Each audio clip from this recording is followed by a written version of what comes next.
Arkadaşlar merhaba. Bugün 1990 model GMC 6000 Bluebird modeliyle birlikteyiz. Bu Bluebird olayı nedir? School bus, yani okul otobüsü. O meşhur filmlerde gördüğümüz Amerikan okul otobüslerinden bir tanesi arkadaşlar. Türkiye'de 1990 yılından itibaren İzmir Valiliğince kullanılmış. Oldukça temiz bir araç. Motorundan zaten bahsedeceğim.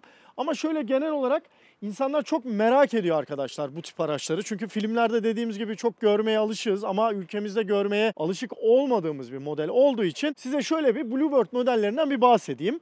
Aslında Bluebird bir karoser firması. Bu gördüğümüz araç böyle General Motors'un Chevrolet ve GMC modellerinde üretiliyor.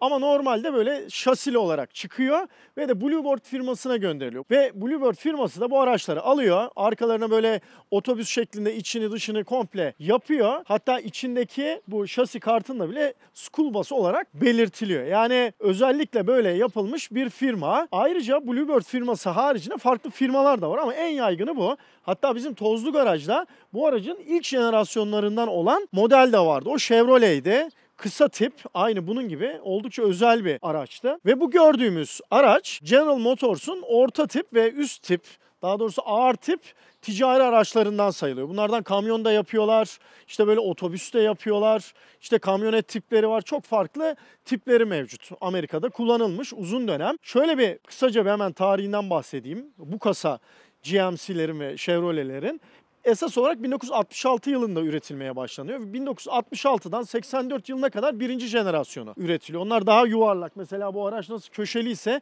o daha yuvarlak bir yapıya sahip. Ve daha sonrasında da bu gördüğümüz araçlar ikinci jenerasyon olarak geliyor ve 1984 yılından 1991 yılına kadar üretiliyor. Daha sonra 93'ten 2003'e kadar üçüncü jenerasyonu geliyor. Ama şöyle genel olarak baktığınız zaman böyle akıllara kazınmış araçlar işte bunlar. Çünkü tam böyle filmlerin çekildiği zamanlarda, bizim izlediğimiz zamanlarda bu ve bunun 3. jenerasyonunu çok görmeye alışığız arkadaşlar. Ülkemizde de dediğimiz gibi İzmir Valiliğince kullanılmış, daha sonra satışa çıkarılmış ve şu anda da Bektaşlar Turizm ve His Turizm tarafından alınmış, böyle komple yapılmış. İlk alındığında bu şekilde değil, bayağı bir yıpranmış haldeymiş. Tamamen soyuluyor, yapılıyor altı üstü, motoru hariç. Motoru çok iyi durumdaymış ve gördüğümüz duruma getiriyor. Döşemeleri değişiyor, içinin birçok aksamı komple böyle tekrar elden geçiriliyor.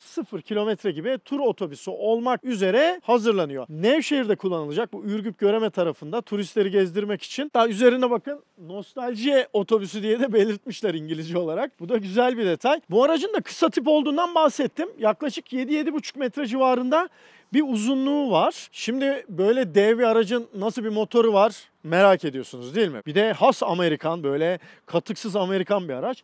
Şimdi size onu göstereceğim arkadaşlar. Şurada mandalları var. Bunları ilk önce açıyorsunuz. Çift taraflı. Evet, açtım. Metal değil. Böyle hafif bir şekilde, rahat bir şekilde açılıyor. İşte dev motorumuz karşımızda. Üzerinde yazıyor zaten, 8.2 litrelik turbo dizel motor bu arkadaşlar. V8 bir dizel. O açıdan da bulması çok kolay değil. Biliyorsunuz zamanında 303'lerde falan kullanılmıştı. Ama günümüzde sıralı 6 silindirli motorlar kullanılıyor genellikle. Ama bu motor V8. Bloktan egzantrikli bir sisteme sahip. Yani OHV dediğimiz. 210 beygir civarında bir güce sahip. Torku da 1000 Nm'ye yaklaşıyor. Tabii işte turbo olmasının önemli bir avantajı bu tabii. Hakikaten güzel bir şekilde kasayı taşıyor. Bunu sürüşte göstereceğim arkadaşlar size. Bu arada motorun üzerine bakın, GM yani General Motors yazmasına rağmen bu araçta bulunan motor Detroit Diesel diye bir marka. Amerikalıların ünlü, hala günümüzde bile böyle çok farklı araçlarda kullanılan bir motor üreticisi. Şimdi gelin isterseniz ilk önce bir sesini dinleyelim. Daha sonrasında yola çıkalım.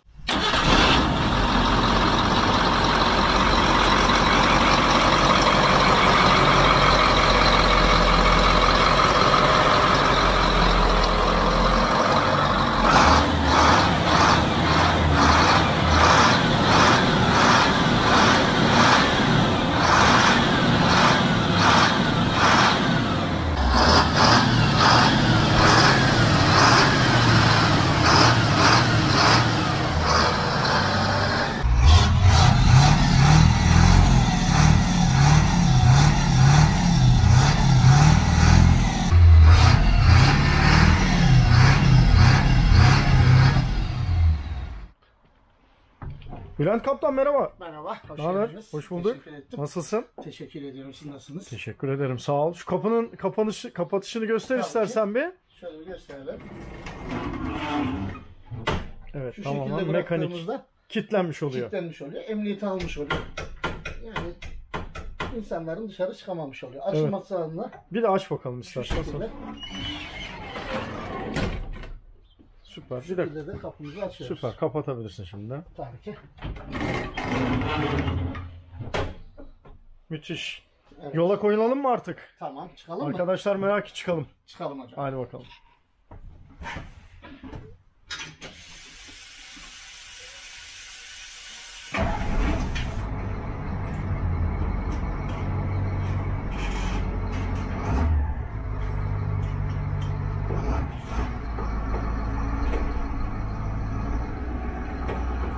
Evet arkadaşlar, yola çıktık. Şöyle güzel bir görüşle. Harika. Ver bir ara gaz. Ara gazın bayağı güzel ara gaz veriyor Bülent Kaptan. Aynen, aynen Değil mi? efendim. Aynen öyle. Şimdi sen bu araçla ne yapıyorsun tam olarak? Şimdi ben anlattım zaten. Evet. Dünyanın en büyük turizm firmalarından bir tanesi olan His Turizm'le Bektaşların ortaklaşa yaptıkları Aynen. ve çalıştıracakları bir araç arkadaşlar. Aynen. Normalde ne kullanıyorsun Bülent Kaptan mesela? Ben normalde Traveco kullanıyorum. Traveco. Travego'nun full paketini kullanıyorum. Ha, süper. Kaç model? 2013. 2013. Peki şimdi tabii Travego'dan sonra böyle bir araca geçmiş olmak. Hem onu da kullanıyorsun hem bunu da böyle ara ara Evet. turist taşıyacaksın. Evet. Ama ne işler bırakıyor sende yani öyle lüks bir otobüsten böyle bir nostaljik bir otobüse. Okul otobüsüne. O kadar lüks bir araç kullandığım halde yine arabam renkli olduğu halde bu kadar dikkat çekmiyor. Ama bu aracın bir çekicilik, bir özelliği var. Her yolda gören grup bir ağırlaşıp bir resim çekiyor. Artı arabaya bakıyorlar. Yani orijinal bir arabamız olduğu için bayağı ilgi çeken bir aracımız var. Böyle yolda falan insanlar duruyorlar mı? Tabii tabii durduruyorlar, içine giriyorlar. Ha. Sağa solunu inceliyorlar. Ben dikkat ediyorum mesela. Böyle paralel gidiyorlar, egzoz sesi dinliyorlar. Güzel de bir Aynen, egzoz sesi var aynen. biliyorsunuz. Aynen. Ve ilginç bir otobüs, çok fazla ilgi çekiyor ve de burunlu olması insanların daha çok ilgisi çekiyor. O eski ve filmlerde görmeye alışık olduğumuz bir otobüs olması tabii onu daha da ilgi çekici hale getiriyor. Bunu His Turizm ve Bektaşlar çok da güzel revize etmişler. Daha da güzel görünmesini sağlamışlar. Ve de işte İzmir Valiliğinden çıkmış, bugünlere kadar gelmiş. Çok da düşük kilometrede. Kaç bin mildeydi?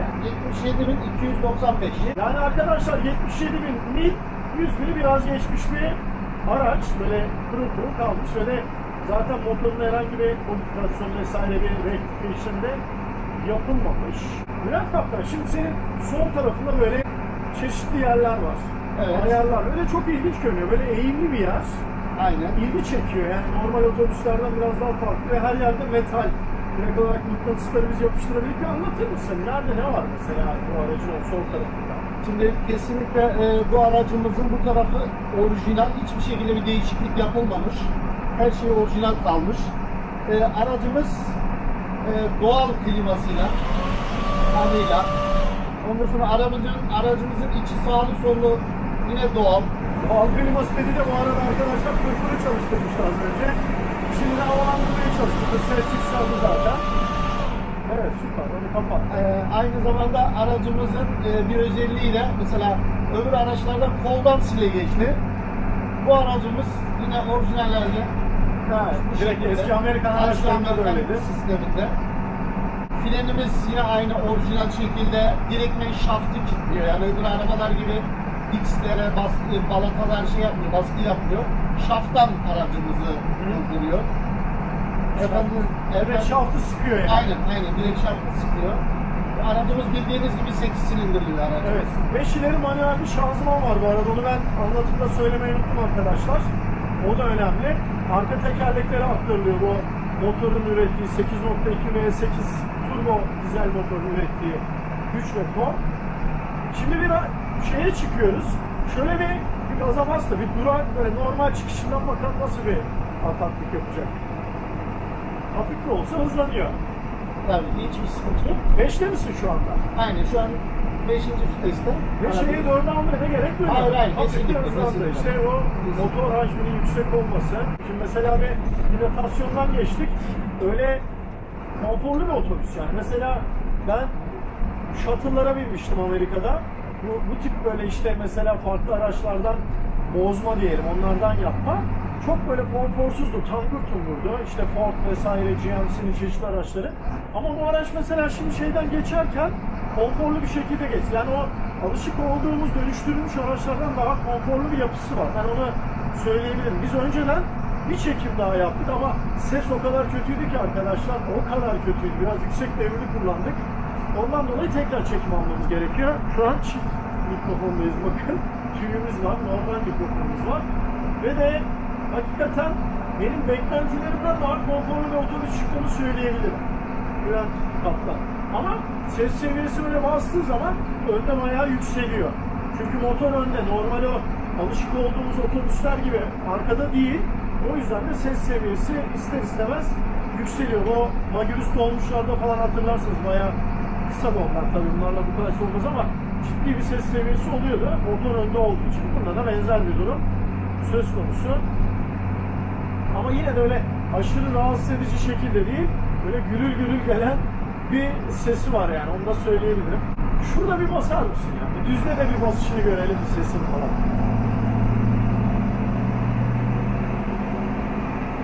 Turbo'nun sesi bak üstüne gelmeye başladı. Turbo devreye geçince Turbo sesi biraz daha yükten şöyle bir şu sesi güzel bir alalım. aynen şu an araç 8 silindirli olduğu için Hey maşallah. Kaç binde şu anda devri? Yok. Devri görünmüyor. Ama hız olarak bakın arkadaşlar söyleyelim. 50 milde gidiyoruz şu anda. Yani 80 kilometrenin üstü. Ses bozulmuş olabilir o yüzden. Çünkü gerçekten motor sesi etkiliyor mikrofonlarımızı. Şimdi rampa çıkıyorsun.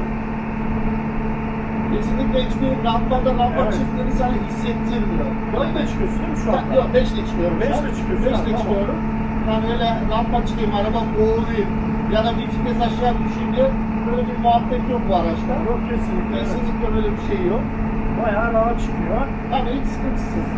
Şimdi şu sağ taraftaki göstergeleri de bir alayım senden. Orada neler var? Bakıyorum. Sağ taraftaki gösterdiğim mazotumuz var. Evet, yakıt Şarjımız var. Evet. Yağ basıncımız var. Ve de yakıt var. Bir dakika. Aynen. Mazot, şarj.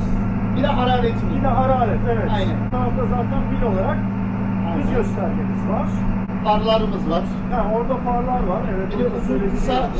uzun kısa muhabbeti var aracımızda. Bu aracı böyle şöyle şeyler de yapmışlar. Tabii turistik bir otobüs haline getirmek için işte görüntü sistemi eklemişler. Yukarıda bir tane LED ekran var. Ondan sonra her koltukta böyle prizler var arkadaşlar. Ve de işte direkt olarak bu tur rehberinin bazı şeyleri açıklar biliyorsunuz, anlatır. Onları insanların duyması için de bir mikrofon kulaklık sistemine eklenmiş. O da güzel. Yani turistik bir otobüs, tam donanımlı bir turistik otobüs haline getirilmiş. Tur otobüslerinde ne varsa hepsi bu aracımızda mevcut. Şuradaki havalandırmalar da koca koca bak. Şurada da var, burada da var. Aynen. Böyle dev gibi plastikten. Bu arada mesela her yer metal, tavan metal, yanlar metal, kokpit metal. Malzemeden kesinlikle hiç şey yapmamışlar. Bluebird dediğimiz gibi bir karoser firması ve bu aracı GMC'den alıyor ve bu şekilde dönüştürüyor. Şimdi de böyle yavaş yavaş iniyorsun. Rampa aşağı. Böyle bozuk yerlerden gidiyoruz bu arada. Kesinlikle öyle bir aşırı bir rahatsızlık vermiyor. Bence süspansiyonları gerçekten bu aracın güzel yani. Aynı zamanda kapımızın şeyi de kesinlikle Aynen, onu da göstermiştik. Direkt elle açılıp kapanıyor. aynen, emniyet sistemi falan onu da çok güzel düşünmüşler. Ha, üstten basıyorsun. Aynen. Değil mi? Kilidi açıyorsun. Kilidi böyle açıyor, emniyet çekiyorsun. kilidi açıldıktan sonra aracımızın kapısı açılıyor. Ha, anladım. Bir aç bakalım istersen ya. Nasıl olsa kimse yok. Evet. Bu şekilde bir daha göstermiş olalım. Bol hava geldi içeri. Temizlemek oldu. İçeriği de bir güzel temizlemiş olduk. Oh, araca bak be. Evet, bu aracımızın yani böyle yola gidip de arabası çok katlı. Mesela bak bir daha deneyeyim. Evet. Çok katlı. O da ayrı bir zevk senin Aynen, için. çok süper. Ama Tremego'da falan da veriyorsundur sen. Ya Tremego'da böyle bir ses yok. Yani arkada. kimse duymuyor. Ama bu İşte araba, anlaşılıyor. aynen. Bu araba onu sana yaşattığı için zevk alıyorsun. Sürekli vites değiştirip ara gazı vermek istiyorsun araçta. Doğru. O ne kadar elektronik ve böyle dijital bir araçsa diyelim, bu o kadar mekanik Aynen, ve analog ve günümüze böyle uzak bir araç. Böyle çok güzel, o yüzden nostaljik yaşatıyor. Aslında Aynen. şöyle bir örnek vereyim sana. 90 model aslında böyle çok eski sayılmaz. O zamanlar mesela Mercedes otobüslerine baktığın zaman daha modern, daha sessiz vesaire. Ama mesela işte bu Boeing ile Airbus farkı gibi. Benim kayınpederle böyle kayınçom arkadaşlar pilotlar her ikisi de. Hatta kayınpeder her ikisini de kullandı. Şöyle der yani Boeing'de böyle uçak kullandığını hissedersin. Airbus'ta her şey elektroniktir ama Boeing'e geçersin böyle kütür uçağı kullandığını hissedersin. Birçok şey manueldir der. İşte bu da aynen işte Amerikan ve Avrupa ayrımını bu otobüste de Mercedes ve böyle Amerikan okul otobüsü olarak yapabilirsin yani Grand Cup'ta. Aynen. Sen de zaten onu bir nevi yapıyorsun. Sen de sonuçta kaptansın. Onu da görüyorsun yani. Aynen, onu da görüyoruz. Onu da öylece vermiş olalım. Aynen, şöyle bir şey de hatırlatayım. Yani bir güzel bir anımız. O gün yolda gidiyorum, durdu bir tane araç. Lütfen bu aracı bize satar mısınız dedi. Ha, bir de öyle diyor. Evet, ya neden dedim, ben dedi bir tane özel okulun sahibiyim dedi. Bu araçla öğrenci çekmek istiyorum, nostalji olduğu için dedi. Aradık şirketimizi, satamayız bu aracı dediler. Aynı zamanda plakamız da özel. 06 HIS 266. Ha, o yüzden o. Tabii plakamız da ona özel alındı. HIS turizme özel alındı. Anladım, şimdi oldu. Buradan HIS Turizm'e ve Bektaşlar'a da teşekkür ediyoruz. Bu fırsatı verdiler böyle bir güzel otobüsü. Bu arada bak şöyle güzel dönüşe geldik. Bu burunlu otobüslerle de dönüş ayrı bir güzeldir. Burnunu görerek dönersin böyle. Aynen. Güzel de böyle yatmadan böyle şıkır şıkır dönüyoruz yani. Şimdi de çıkışı var bunun döndükten sonra. Orada da bir gazlarsın, bir ses alırız ya. Tamam, Sesini tabii, duyarız. tabii. Dıştan da arkadaşlara veririz o sesi. Evet, şimdi dönüşe geldik. Görelim bakalım şöyle bir fiyakalı bir dön Bülent Kaptan burayı.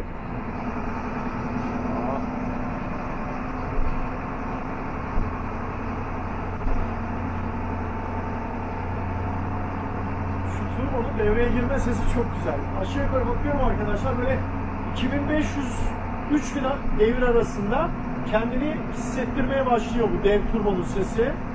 Şimdi geliyor. Tatlı bir çıkış. Evet, tekrar yola çıktık arkadaşlar. Hatta bu Bluebird'den hep bahsediyoruz. Bakın burada da logosunu kullanmışlar yine aynı şekilde. Böyle bir tam gaz uçan bir kuş görünümü var. Harika. Ortamıza. Ha, kornayı da ver bir daha bas. Oo, kornaymış. Göbekli direksiyondan da bahsetmiş olalım. İki kollu, devasa böyle bir kemik bakalite, artık onun bir ismi vardı. Ne derseniz öyle bir direksiyon. Direksiyonun hidrolik. Yani o kadar rahat dönüşü var ki yani anlatamam. Serçe parmağınızla arabayı gezdirebiliyorsunuz. Duruşta da o zaman aynı şekilde esas o zaman lazım zaten. Aynen. Araç yavaşken de güzel manevra yapabiliyorsun. Aynen. Manevra kabiliyeti nasıl peki? 10 numara. 10 numara. Yani o kadar sevdim. O kadar bir güzel yani hiçbir şekilde tekerlerin 90 derece dönüşünü diyebilirim yani o şekilde manevra. O kadar iyi güzel manevra yapabiliyor. Harika. Bülent Kaptan, ben de şöyle bir arkaya bir geçeyim. Tabii ki, Kısa tabii ki, şöyle tabii, anlatayım. tabii. Orada da anlatmak istediğim detaylar var. Sonra tekrar görüşürüz. İleride bir tünel var. Tabii. Orada da bir egzoz sesini alırız. Aynen öyle. Aynen. Ben şimdi arkaya doğru ilerliyorum. Bakın koridorda. Beni ilk dikkatimi çeken şey şu arkadaşlar. Bu bir acil çıkış kapısı. Komple açılabiliyor. Burada böyle bir kapı yaparak güvenliği sağlamışlar. Üzerinde de notu da mevcut. Ve de en dikkatimi çeken noktalardan bir tanesi bu tavan. Bakın böyle balık sırtı bir tavan bu. Burada oturan kişi kalkarken böyle direkt ortaya doğru kalkacağı için şu şekilde böyle baş mesafenizi etkilemiyor. Ve de şu kadar bir baş mesafesi var. Ben 1.78 boyum, orta boyluyum. Ve de gördüğünüz gibi yani bir 90'lık bir kişi bile şöyle hafif eğilerek bu otobüste rahatlıkla binebilir. Ayakta yürüyebilir. Mesela bahsettim. Sol taraf üçlü koltuk, sağ taraf ikili koltuk arkadaşlar. Burada böyle tutamakları var. Bunları da göstereyim.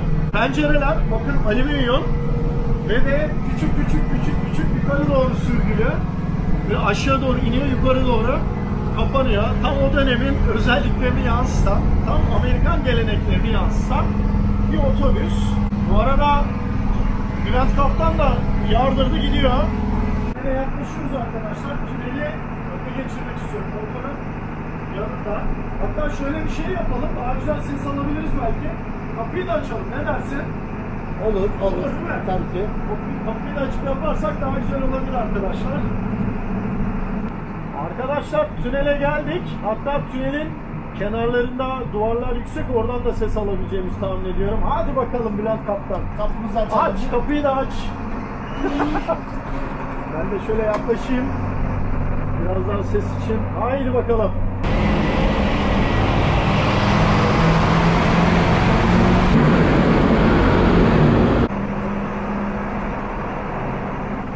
Turbo sesi. Süper. Kapatabilirsin. Haydi bakalım. Arkadaşlar GMC Bluebird otobüs testimizin de, okul otobüsü testimizin de sonuna geldik. Umarım siz de beğenmişsinizdir. Bülent Kaptan sana da çok teşekkür ederim. Ben teşekkür ederim. Sağ olun. Teşekkür ederim. Kendinize iyi bakın arkadaşlar. Görüşmek üzere.